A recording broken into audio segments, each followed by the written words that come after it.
pernyataan yang terakhir ini yang rekan sejawat saya itu bilang bahwa mantan istrinya ini nggak peduli mau rumah itu terjual 10 miliar, 20 miliar, 100 miliar kan.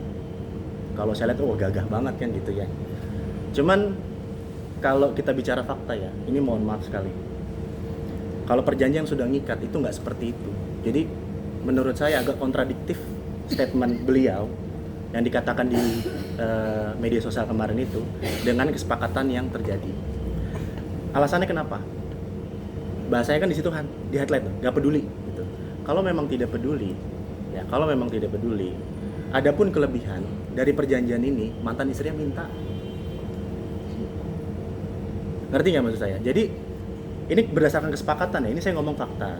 Saya ngomong fakta aja. Makanya saya pikir kalau saya juga sangat menyayangkan rekan sejawat saya juga bisa berbicara seperti itu. Harusnya kan kita ini udah itikat baik dari awal. Saya dari awal tuh nggak pernah berkoar-koar, saya bilang ya santai dulu segala macam. Tapi jangan terlalu menyudutkan seperti itu. Ya, apalagi dengan bahasa nggak peduli. Ya, kalau memang tidak peduli, kenapa minta bagian juga? Ya, jadi misalnya penjualan 4,5 misalnya. Kan ada selisih misalnya 400 juta tuh kelebihannya kan. Wajibannya kan 3,1. 1 miliar untuk pelunasan, ya kan? 4,1 dong. Kalaupun nanti rumah itu terjual 4,5, artinya kan ada 400 tuh. 400-nya itu mantan istrinya juga minta. Berarti perjanjian ada ya, Bang? Wah, ada dong. Saya nggak mungkin bicara sembarangan, Mbak.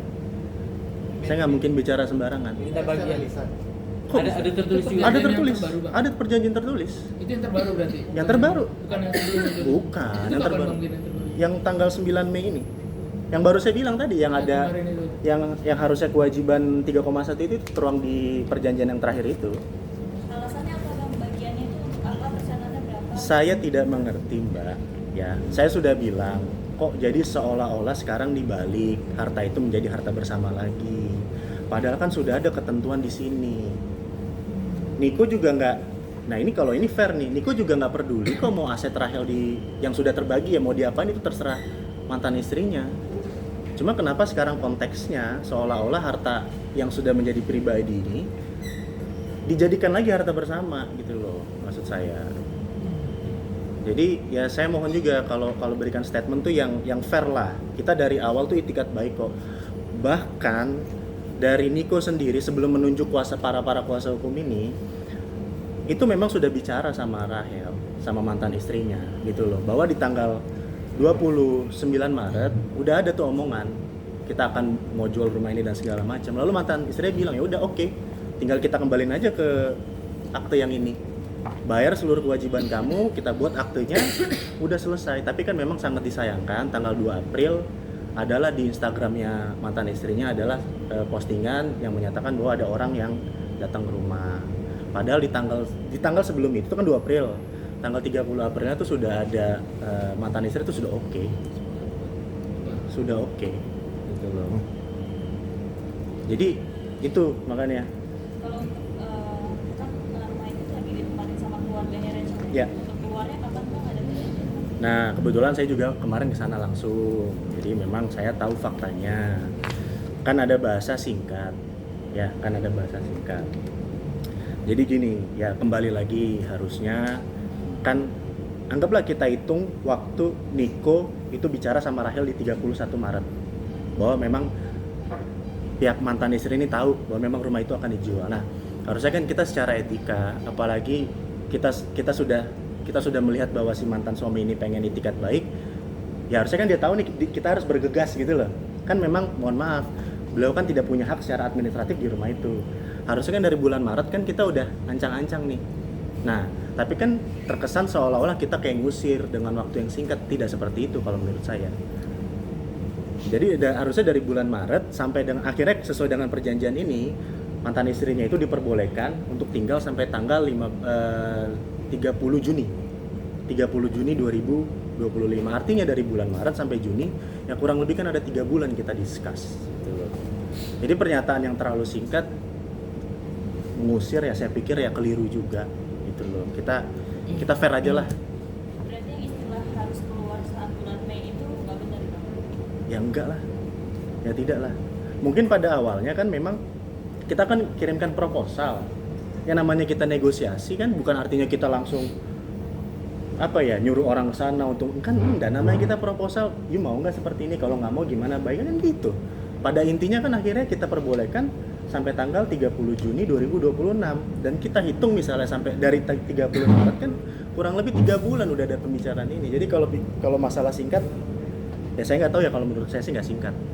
Bang, berarti proposal yang kemarin kan Bang Alga bilang masih belum disetujui nih karena masih ada poin-poin yang keberatan dari pihak sana. Itu sekarang udah disepakati semua. Udah, pada intinya sudah yang kesepakatan yang tanggal sebentar ya.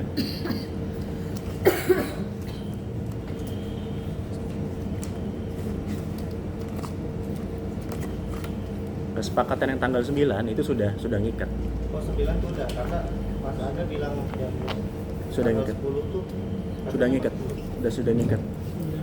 Terus setelah rumah terjual berarti Bang? Gini, memang di perjanjian itu tertanggal 9. Tapi memang syarat efektifnya perjanjian itu ketika mantan istrinya sudah menerima uang.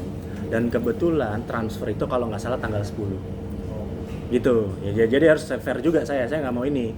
Memang perjanjian tertanggal 9, tapi ada salah satu klausula yang mengatur perjanjian ini efektif ketika mantan istrinya ini terima uang DP. Nah, kebetulan uang DP dikirim langsung dari buyer loh ini. Bukan dari Niko lagi. Dari buyer langsung ke rekening pribadinya mantan istrinya. Itu tanggal 10.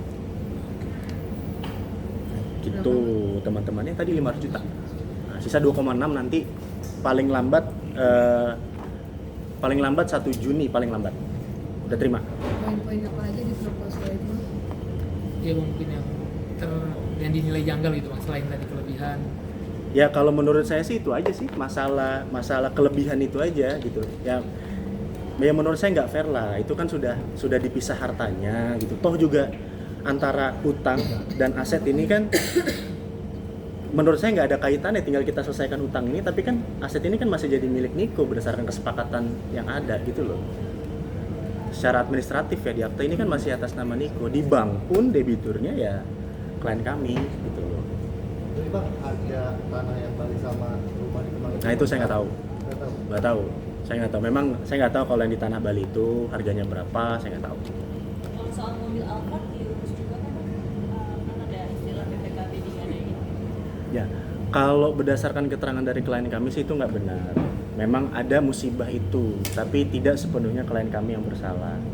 Ya, cuma pada intinya hari ini kan saya coba mengklarifikasi masalah rumah itu aja, masalah nafkah gitu loh. Jadi ya sebagai penutup juga mungkin ada tambahan lagi teman-teman pertanyaannya. Mau dicek yang Kalau kesepakatan ya nanti coba saya pertimbangkan dulu ya. Cuma pada intinya apa yang saya omongin saya bisa pertanggungjawabkan kok. Saya bisa pertanggungjawabkan. Untuk membeli rumahnya sendiri kapan itu Bang? Membeli rumahnya itu kapan menempati itu? Apakah setelah Rahel pindah? Iya atau dong. Minta Iya. secepatnya tuh ya? Enggak secepatnya. Kita memberikan keleluasaan kok sama mantan istrinya gitu loh. Pengosongan kan memang secara perjanjian paling lambat itu 30 Juni gitu loh. Kita bukan nggak main lagi lah premanisme, mau ngapain sih, ini kan dua orang yang dulunya saling mencinta, punya anak lagi gitu loh. Jadi ya nggak seperti itulah gitu loh, nggak seperti itulah. Tapi perselisihan ini nggak mengganggu administrasinya Bang? Administrasi apa? Administrasi dengan Oh iya. mungkin.